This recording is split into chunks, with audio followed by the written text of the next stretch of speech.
Hey everyone, welcome to another episode. Sorry we're a little late, just had a little technical problems. But first off, I just want to say thank you to one of our Patreons, Zachary Hahn.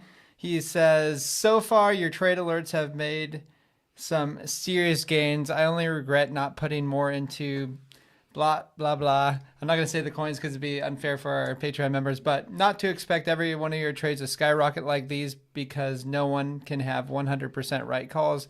But boy, do I love seeing these trade alerts. And thanks for not charging $100 a month for trade alerts, Patreon subscriptions like a lot of other YouTubers. Thank you. I really appreciate it. Yep. I'm glad that we can do well. Yeah, I mean, that was the whole goal of our pricing model, is to make it as attainable as possible for people. Yeah, and I'm really glad that you guys are enjoying our trade alerts. Obviously, during something like a bull run, a lot of people are paying attention to how to make as much profits as possible. So it's been fun. So yeah, happy that you guys are enjoying it. So today I'm going to kind of go over, after this one article about El Salvador, about Solana, selling Solana for Avalanche. I've heard a lot of people saying, hey, this is what I'm going to do. And I'll give you my take on that. You going to talk about that now? No, I'll save it for later. This is really interesting. So El Salvador to inaugurate Bitcoin City backed by 1 billion Bitcoin bonds, BTC bonds. $1 million worth of Bitcoin bonds. Billion. $1 billion worth, not a billion Bitcoin bonds. Oh, yeah, $1 billion. Sorry. Yeah. So what do you think about that? Well, okay. So El Salvador, when they were adopting Bitcoin as their as a reserve currency, a legal tender basically in their country, they got shut down by the IMF, by a lot of different central banks. Basically, they didn't want to help contribute to El Salvador building an infrastructure that would help support their new, possibly Bitcoin-based economy. Obviously, a lot of conflict of interest there. So it's really interesting now that they're reaching out and getting support from people like Adam Beck and Blockstream, Bitfinex also. I think it's really easy for these crypto people, investors, to come up with $1 billion. It's actually pretty attainable, especially during a bull run like this. So anyway, yeah, $1 billion of Bitcoin to help support El Salvador and their Bitcoin city. So this is interesting. So you have 0% income tax, 0% capital gains tax, 0% property tax, 0% payroll tax, 0% municipal taxes, and CO2 emissions, whatever. So yes, do you know how many people this is going to attract? And a lot of people are like, well, wait a second, how are they going to pay for the roads and stuff? Gosh, it's always the roads. What's up with that?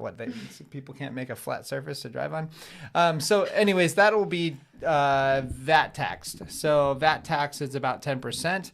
And so that'll be to pay for pretty much everything. And, a lot of people are like, well, wait a second. That's not very much money for the government to work on.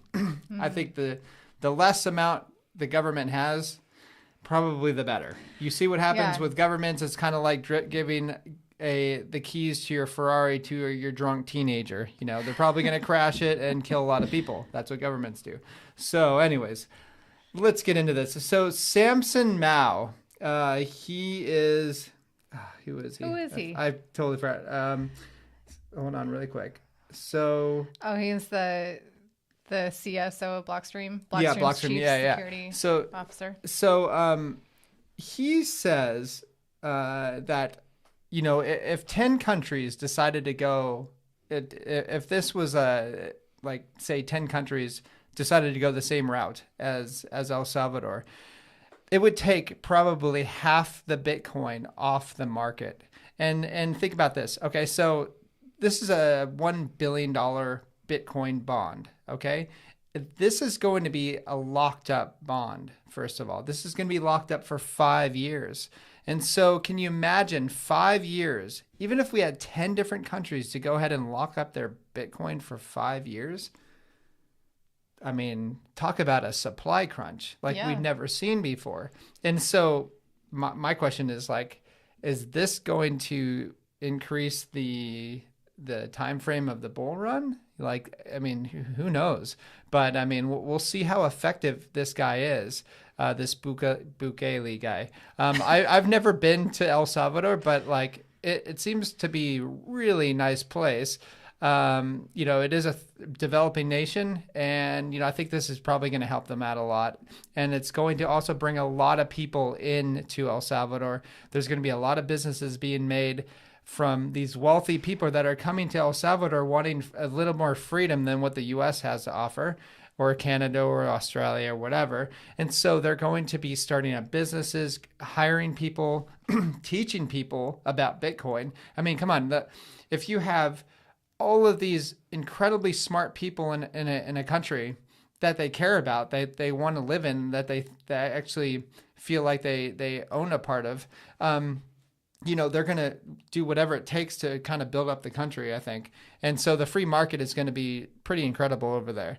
And it's going to drag a lot of very smart people away from these so-called first world nations that are, destroying their ability to, for a creativity in this space, like the U.S., with all the infrastructure laws and or the bills and all the taxes and stuff that go along with it. The people are fleeing right now. So, yeah. I can go on and on about that. I think it's great.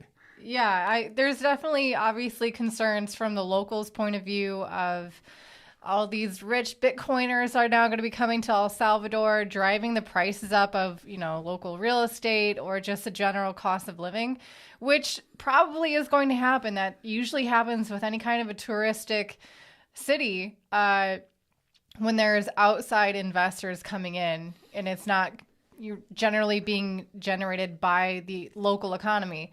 But that's going to happen. But also what's going to happen, I think, is that what you were saying earlier is that this influence of crypto people who are actually moving to El Salvador and living there, if that's actually what they're doing and not just like banking and claiming that that's where their residency is, because that's what people do. It is a nice place. I don't know. I've never been there. I mean, we have friends that have lived there, and they say it's wonderful. So, yeah.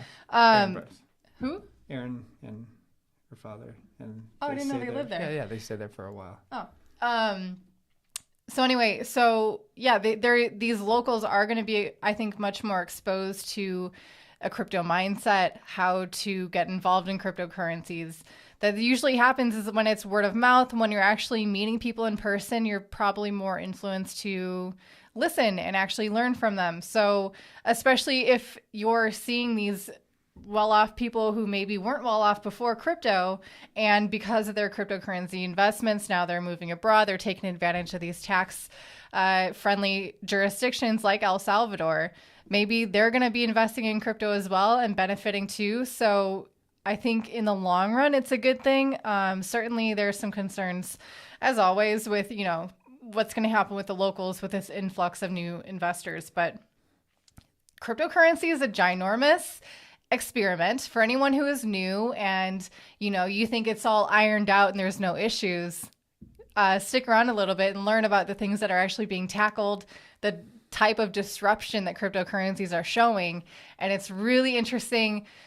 We've been in this space for many years. And so really just kind of seeing it from a seed idea to how it's growing and like spreading like wildfire now to these different levels of communities where now we're on a countrywide basis where these different countries are jockeying to be the most crypto friendly, to be the most able to facilitate a cryptocurrency economy, and the investors and the type of money that these people are earning, they want to bring that into their country. So the experiment is continuing on into much more of a social layer than just, how can we make more money online from, how can we, not that that's a small feat at all to create an economy without a centralized authority. That's pretty amazing on its own. But now when a country is actually based on that as well, we're all so proud of, you can bank the unbanked, you can disconnect from these other authorities that have screwed people over for decades and, generations, and how you can operate independently with your wealth. What does that look like on a country basis? when El Salvador is now getting funded from these crypto enthusiasts and investors is $1 billion of bonds. That's so easy to come by in crypto. If you just look at the daily trading volume of Bitcoin, that's like a drop in the bucket. And, you know, when they were getting denied by things like the IMF and other central bank entities. So yeah, I mean, it's pretty cool. I think Samson says, with Bitfinex, they have a whole lot of whales. I don't see a problem filling up a $1 billion bond. Yeah. He also informed the citizens that 500 million worth of Bitcoin bonds will be subject to a 5-year lockup period. So $500 million will be the 5-year lockup period. And, you know, he says, in addition, the entrepreneur explained that how a tenfold increase in similar initiative from other countries will eventually take away half of Bitcoin's $21 million market capitalization out of circulation. But what you have to understand is that there's not 21 million Bitcoin out there. There's probably, that will ever exists, probably about 14 to 16 million Bitcoin, because people have lost that their are Bitcoins. Actually able to be spent. Yeah, available Bitcoin that you can actually, you will eventually maybe be able to access. But the rest are gone forever. They're in dumpsters. They're lost, just, gone. So see you later. So imagine, so half of that would be, you know, the 16 million. So 8 million Bitcoin gone. So no, all you have is like a circulating supply of 8 million. Like, what is that? Just keep in mind that it can be divisible up to 8 decimal points. And that's when we're going to be referencing them in terms of Satoshis, which is the smallest fraction of a Bitcoin, one Satoshi. But I think there's like 60 million millionaires in the world, and they will be, and, you know, once they become more comfortable and stuff to go ahead and buy Bitcoin, you know, they're not even going to be able to buy half a Bitcoin or even a quarter of a Bitcoin, not even close. So wow, I love that. It's really cool. It's great to see like how far Bitcoin is from where it's come from till now. Like, this is crazy. When I started getting into Bitcoin, I couldn't have imagined countries saying this stuff, like their leaders saying this. Like, it just blows my mind. Like, I did realize, I did know that it was going to be huge. I just didn't realize how big, how fast this would happen. Just it's kind of crazy. And so also another thing that you have to realize about El Salvador is that a lot of these people are incredibly smart. They're creative, you know, they're developers and stuff. So they're going to want to go over to El Salvador, and they're going to not just hire people, but they're probably going to create schools for people so they can learn about Bitcoin and you know, create their own wallets, you know, and you know, invest in good companies and create projects and get into the DeFi space and create their own NFTs and so on. So, and I've noticed that the Bitcoin community is very helpful for people or places that really want to expand into, you know, crypto. So yeah, this is a great snowball effect that's going to absolutely annihilate the legacy financial system. It's been due. Yeah, for Jacuzzi sure. Surfer is in the house, you What's guys. up, guys? What's up, Jacuzzi? He said, I'd sell all my Bitcoin for a jawline like Toby's. Aw, Steve, we love thanks, you buddy. too. Jeez. Meta Bierce? Yeah. This is a good question. He said, hey, Toby, what made you be so bullish on Ethereum at the beginning with so many people calling it a scam and it being stagnant for months back then? Tokenomics or the network? Or whatever. What made you so excited about it and stand so strong against all of the scam accusations for Ethereum? Well, I looked at the network effect. I looked at the people that were involved. Vitalik is actually he's a genius, obviously. I mean, if you ever met him, it would be like he's just reading zeros and ones. He's not really Binary looking at code. you. But, you know, he's incredibly smart. And Yeah. you also had, I think, Gavin Woods also worked on it as well. And there's like, I think 13 different founders of Ethereum. yeah. And so like these people aren't stupid. And I'm like, okay, well, they're creating something that the whole world's going to use regardless of whether or not they understand that they're actually using it. So for instance, the average person uses a credit card, but they don't understand like what is actually happening. They don't understand that that money didn't exist before they used that credit card. When they use that credit card, that money is sprouted into existence. It never existed before that. That's why the currency supply keeps going up. So with Ethereum, I always saw it as like the oil for the financial system. I think it is going to be the oil for the financial system. And, there's been a lot of people, especially today, that are bashing it because, network fees are really high. They really are high, and I get it. But, the trade-offs, there's trade-offs with the cheapness of like Solana and, Cardano and whatnot, that they haven't been tested, first of all, to the extent that Ethereum has. And also they are a bit more centralized, I would say. I mean, getting back to like what we saw at the start of Ethereum that got us excited for me was this whole concept of a DAO. Yes, it has a horrible history. Actually, with Ethereum, a lot of money was lost. It actually resulted in the forking of Ethereum. So there's Ethereum Classic and now Ethereum as we know it. But anyway, for me, that was a really exciting new thing that had never existed before.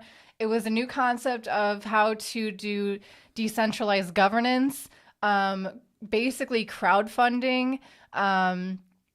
It birthed ICOs, obviously. So I think Ethereum brought so much more innovation and new ideas for how people can invest and fund new projects. Obviously, many ICOs that came out in that time were very superficial and just the white paper and just taking money and running, but it was an idea, right? And I think that's what happens with any kind of new idea, at least in cryptocurrency, when money is involved. There's going to be the rash of scammers coming through. And then this being a self-regulatory environment and a free market that it is, people learn their lessons, they learn the red flags, and it's, I think, much better now than it was before. But it birthed this whole idea of, again, DAOs are amazing.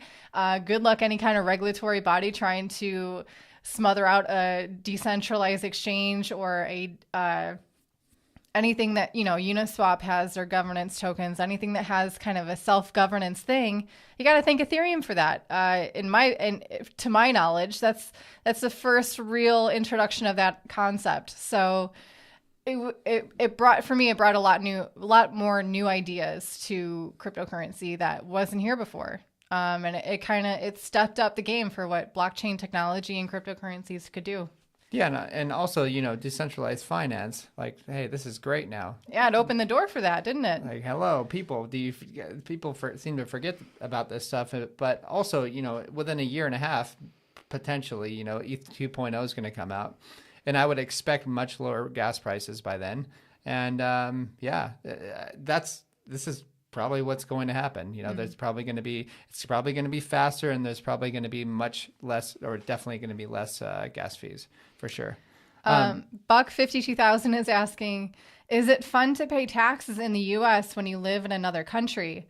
We actually renounced our U.S. citizenship, not just because of the taxes thing. Obviously, that was a contributing factor, but mostly because we didn't want to live in the U.S.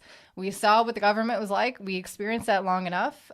We had deep enough, serious intentions with our involvement in cryptocurrencies that we didn't want that to hold us back. So we actually renounced in February 2019, and Toby was in December that year. So yeah, and it's been a really great decision. Yeah, especially when everybody's running around like crazy about taxes and yeah.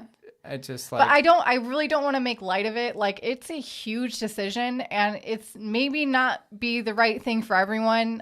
We do talk about it a lot here, and it's kind of lighthearted and kind of jokey, but it is a really serious decision, and one that we took plenty of time to think about before we did that. So please if you guys are thinking about it, do as much research as possible and understand the implications of that decision because it is permanent. Yeah. So do you want to talk about? Let's go over Avalanche and Solana. Okay, so I have a lot of people asking me, or not asking me, sorry, that I've seen on Twitter or whatever, and they're like, oh, I'm gonna go. They're selling secretly. They're asking, what would Toby selling do? Solana for Avalanche. I'm like, wow. Okay, so you have the probably just about the exact number of validators. So I think like Solana has about 30 more validators than Avalanche. You know, they're just about as fast and they're incredibly cheap. And so, okay, so I'll go over the Solana blockchain. So average cost per transaction is 0.00025 cents. Like, okay, so say, for instance, you know, Avalanche is less than a cent. You going to really care about which network you're using? You're not. So this is for Solana. Yeah, I know that. Okay. So you have Solana and you have Avalanche, and they both pretty much do the same things, and they both have really fun platforms. Like Avalanche has Trader Joe, Radium is with Solana, and so on. You know, and they both have their little niche. And they both work really well, and they've both been pumping. And so, like, how do you know which one's going to last? So why would you sell Solana, which has a huge network effect? I mean, massive amounts of money being poured into Solana and on its ecosystem, and also, you know, Sam Bankman-Fried. Yeah, I always get his name mixed up. SBF. SBF. Yeah. You know, he's the CEO of FTX, and you know, he has a lot of vested interest in Solana as well. So I would not sell, personally, I would never sell Solana to buy AVAX. We own both, and our CT Club members, you know that we own both, and we told you when we bought, and it was way less than this. Yeah. And you know, that's how we're gonna keep it. You know, and it's kind of like a hedge. So say, for instance, Solana fails. Well, sweet, I got Avalanche, and say for instance, Avalanche fails. Oh, I got Solana. Always be a hedging. But then also, what if they're both not Ethereum killers? Then what are you going to do if you sold all your ETH because you're like, oh, the gas fees are too high? Then you screwed yourself. You know what I mean? I did a video a couple weeks ago. For those of you who might not have watched it, you might not have known that there's like $240 billion locked up in all DeFi platforms. That's farming, decentralized exchanges, liquidity providers, for example. $240 billion is locked up. $111 billion of that is in Ethereum-based platforms. Solana has like, I think, $2 billion locked up, and Avalanche is even less than that. Can I see a mic drop? So, like, it's at this point, they have a lot of catching up to do with Ethereum, even with all of the complaints and the legitimate complaints of the high transaction fees happening on Ethereum platforms. That's where huge money is going to. But also this concept of Avalanche, selling Solana for Avalanche. This is pure speculation and only my opinion, not based on much other than that. So not financial tune in, advice. tune out. I don't care. Here's what I'm going to say. Is that there's so many people entering crypto now after seeing what happened this year so far, what happened in May. Oh my gosh, so much profits. And then it crashed. Everyone thought that was a bear market for like 2 weeks. And then now we're back in a bull market again. It's been a bull market the whole time. But there's still so many new people coming in, and they see Solana and they think they missed the boat. And they see Avalanche. Oh, it's just now numbered top 10. Oh, it's a little bit cheaper. Oh, I should get Avalanche. So like the people who are investing in cryptocurrency right now, if this is you, I think you need to come to terms with this reality. If you're just now deciding to invest in cryptocurrencies, it's because prices are high. Prices are high, and it's not always necessarily the most advantageous time to be investing in it. You're not necessarily doing the most logical thing. And so you're gonna make decisions like this. Let me Not step- to say that it's a bad investment. me I'm sure it step could in. do really well, but So we're talking not about that's Ethereum. usually the mindset. Yeah, but we're not talking about Ethereum or Bitcoin. We're talking about everything else. Yeah. Okay, I'm actually hardly consider Ethereum an altcoin. All right, so I Ooh, think that's a good video. yeah, definitely. But like Bitcoin and Ethereum, I tell people, hey, because I'm getting a lot of calls from people that either went to high school with me or college or whatever, and they're just asking me, people I haven't even heard for so long. I'm like, how the heck do you know I'm in crypto? They're asking me, hey, what should I buy? How do I get a wallet? And I tell people like, hey, listen, if you're going to get in now, if you're going to get into Bitcoin, I tell people get into Bitcoin. And once you have enough money like that, or have enough Bitcoin that you're happy with, then go over to Ethereum. And then once you got happy with your Ethereum, then go all the rest of the alts. You know what I mean?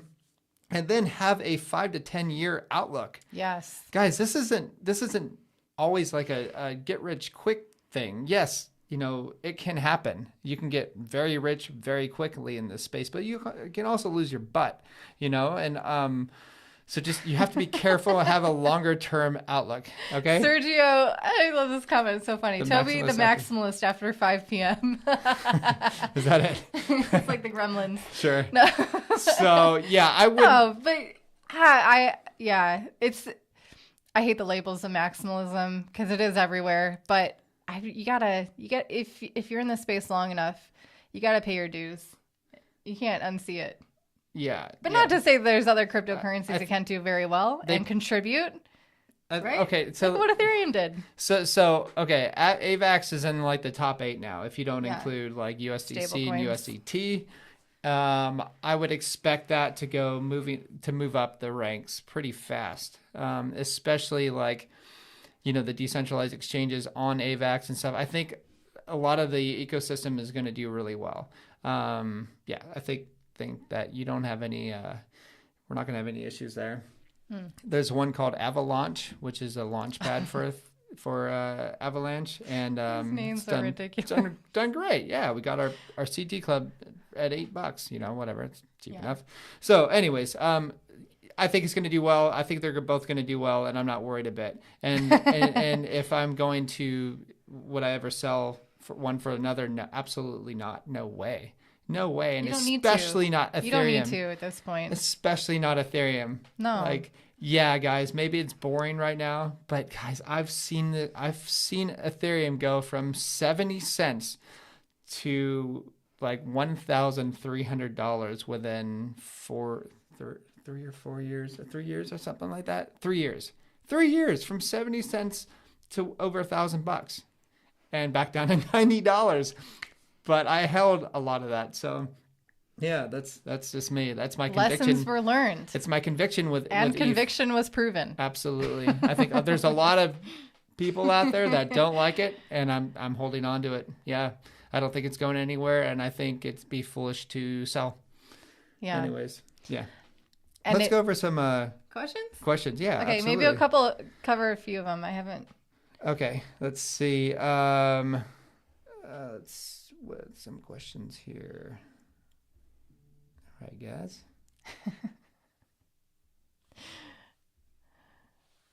This is the BCH, most interesting part. Is that a joke? I don't have BCH. Nope. It's up for payments. I mean, I guess I probably do from airdrops from long ago, from holding Bitcoin. Sell Atom for DOT? I wouldn't sell Atom. No way. I think it's reached the bottom of its trend line right now, so I think it could possibly go rocketing up. I'm not selling Atom. Also, that's not really our investment plan or style. For those of you who are in our Patreon group and maybe you're new, I highly recommend that you check out our monthly portfolio updates. I give you a complete rundown of all the coins that we're holding, why we're holding them, the recent trade alerts that show, which ones we exited completely, which ones we added new to our portfolio, and why. But yeah, this concept of like selling Solana for Avalanche or selling Atom for DOT. What we do is we like to research a lot when things are boring. When everyone thinks crypto is dead, it gives us a lot of more free time than during a bull market. And we basically we scatter our dust, we place our bets, if you will. It's not so much gambling if you can do some research. And you let it ride. You see what it does, and maybe do some adjustments here and there. But that this late in the bull market, you're just tempting. You're testing fate. You're testing the timing, your own timing of the market. So yeah, well, you don't need to. Mo says, say we have 1,000 a month in cash to invest for the next 10 years. Should we just focus on buying ETH, Sol, and ADA? 10 years? 10 years. Like, I mean, first of all, Solana needs to prove itself. ADA needs to prove itself. I don't care what crypto it is besides maybe Bitcoin. Yeah.